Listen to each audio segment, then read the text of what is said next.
जय मसीह की दोस्तों, मैं राजू जाधव प्रभु यीशु मसीह के नाम से आप सभी का स्वागत करता हूं। साथियों, आज साल 2025 के तारीख 26 जनवरी आज एक विशेष दिन है।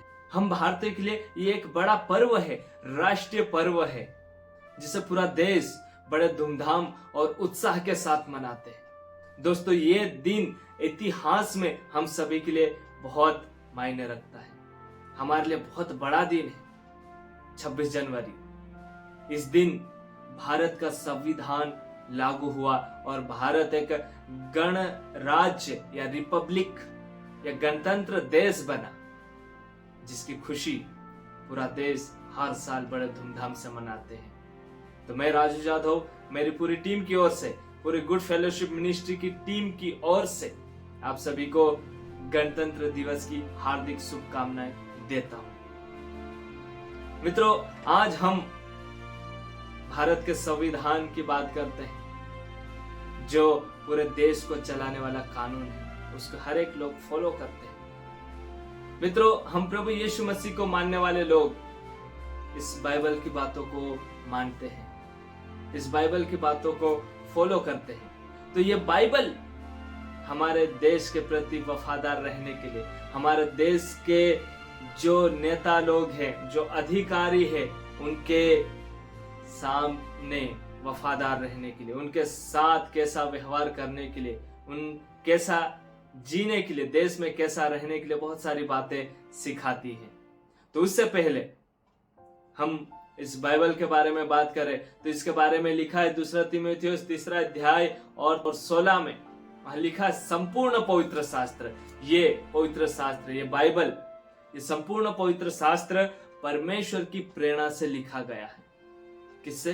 परमेश्वर की प्रेरणा से, उनके अलग अलग लोगों के द्वारा लिखा गया है। वो क्यों लिखा गया है, वो वचन बताता है कि संपूर्ण पवित्र शास्त्र परमेश्वर की प्रेरणा से रचा गया है और उपदेश और समझाने और सुधारने और धर्म की शिक्षा के लिए लाभदायक है। याद रखना, उपदेश देने के लिए, समझाने के लिए, सुधारने के लिए और धर्म की शिक्षा के लिए लाभदायक है। क्यों? क्योंकि लिखा ताकि परमेश्वर का जन सिद्ध बने और हर एक भले काम के लिए तत्पर हो जाए। मेरे प्रिय, बाइबल हमें भले काम के लिए तत्पर होने के लिए सिखाती है, हर एक काम को अच्छे समझदारी के साथ इसलिए समझने के लिए, सुधरने के लिए, अपना जीवन सुधार कर अच्छा जीवन जीने के लिए प्रेरित करता है। तो ये पवित्र शास्त्र परमेश्वर की प्रेरणा से रचा गया है। तो हम बात कर रहे थे, हम जिस देश में रहते हैं उस देश के जो भी कानून है, उसके नियम है, कायदे है, उनका पालन कैसे करना चाहिए। या फिर लोग पूछेंगे, हम तो बाइबल की बातों को मानते हैं, तो हमें वो पालन करना है कि नहीं। तो मित्रों, ये बाइबल जो परमेश्वर की प्रेरणा से रची गई है, वही बाइबल हमें क्या बताती है। आइए मैं आप लोगों को वचन निकाल के बताना चाहता हूँ। रोमियो की पुस्तक निकाल लीजिए और उसका 13वां अध्याय और पहला वचन। याद रखना, रोमियो की पुस्तक, इस बाइबल की रोमियो की पुस्तक 13वां अध्याय और पहला वचन क्या कहता है। वहां पर लिखा है, हर एक व्यक्ति, कौन? जो जहां भी रहता है, जिस भी देश में रहता है, हर एक व्यक्ति शासकीय अधिकारियों के अधीन रहे।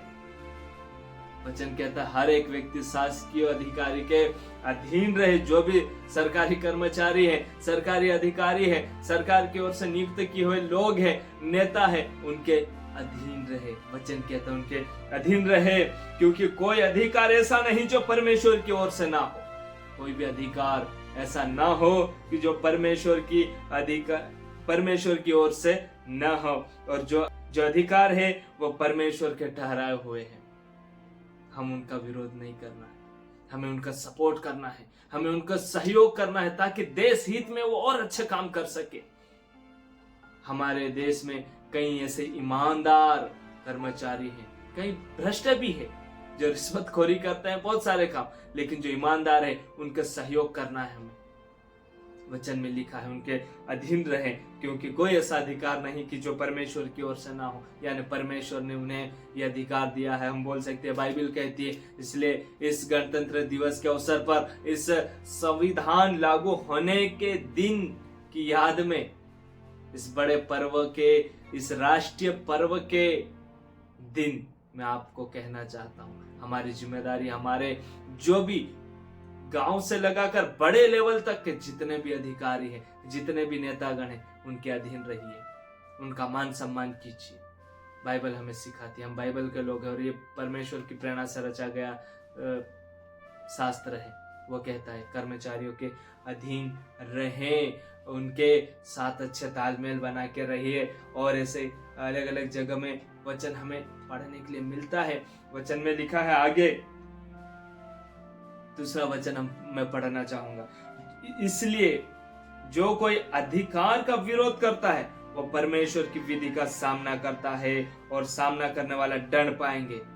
क्या वो बताता है वचन? अगर आप उनका विरोध करते हैं तो आप परमेश्वर की विधि का विरोध करते हैं। वो परमेश्वर की ठहराई हुई विधि है, या हम बोल सकते हैं उनका विरोध करते हैं। मित्रों, हमें परमेश्वर की विधियों का विरोध नहीं करना है, हमें परमेश्वर की विधि का सम्मान करना है, उसका पालन करना है।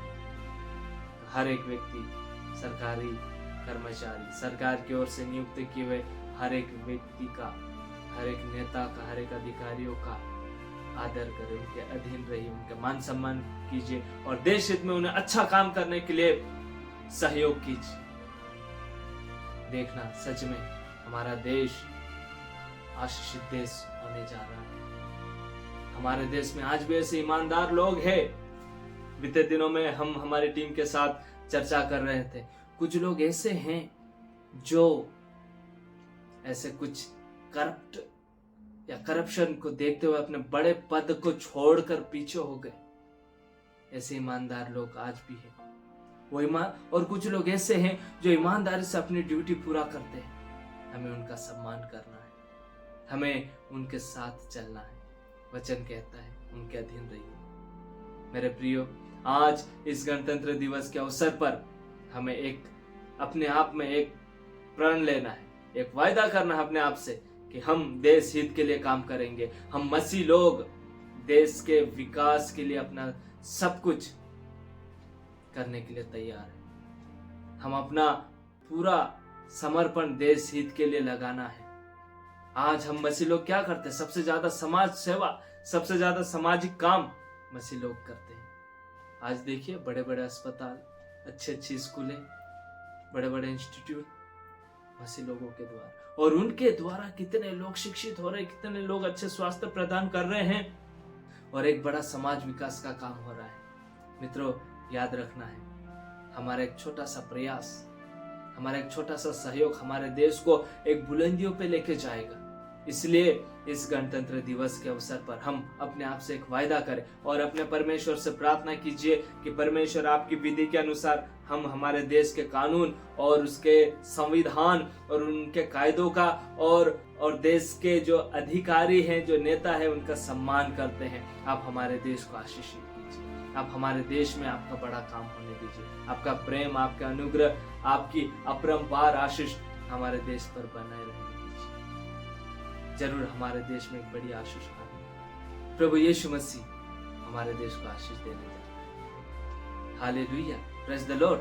तो एक बार फिर से मैं आप सभी को गणतंत्र दिवस की हार्दिक शुभकामनाएं देता हूं और इन वचनों के द्वारा प्रभु यीशु मसीह हम सभी को आशीषित करे।